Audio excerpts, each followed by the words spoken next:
Hi friends, నేను మీ నాయుడు సార్ని. 100% మీరు మాట్లాడతారు Nihali spoken English institute.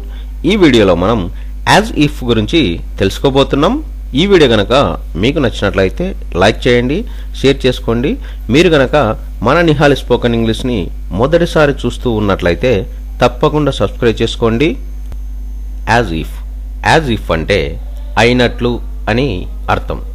As ఇఫ్ను ఎలాంటి సందర్భాల్లో ఉపయోగిస్తాము అంటే, మనం మాట్లాడే మాటల సందర్భాలలో వలె, లాగా, అయినట్లు అని చెప్పే సందర్భంలో మనం యాజ్ ఇఫ్ను ఉపయోగిస్తాము.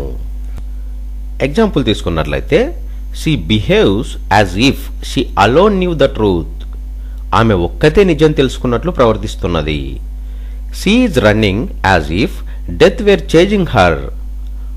ఆమె తనను మృత్యువు తరుముకొస్తున్నట్లు పరిగెడుతున్నది. He talks as if he were very clever. అతడు చాలా తెలివైన వాడైనట్లు మాట్లాడుతున్నాడు. It looks as if is going to jump. అది ఎగరబోతున్నట్లు కనిపిస్తుంది. He is talking to me as if I were his lover. నేను అతని ప్రియురాలినైనట్లు మాట్లాడుతున్నాడు.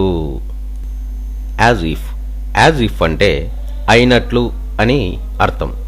యాజ్ ఇఫ్ను ఎలాంటి సందర్భాల్లో ఉపయోగిస్తాము అంటే, మనం మాట్లాడే మాటల సందర్భాలలో వలె, లాగా, అయినట్లు అని చెప్పే సందర్భంలో మనం యాజ్ ఇఫ్ను ఉపయోగిస్తాము. ఎగ్జాంపుల్ తీసుకున్నట్లయితే, she behaves as if she alone knew the truth. ఆమె ఒక్కతే నిజం తెలుసుకున్నట్లు ప్రవర్తిస్తున్నది. She is running as if death were chasing her. ఆమె తనను మృత్యువు తరుముకొస్తున్నట్లు పరిగెడుతున్నది. He talks as if he were very clever. అతడు చాలా తెలివైన వాడైనట్లు మాట్లాడుతున్నాడు.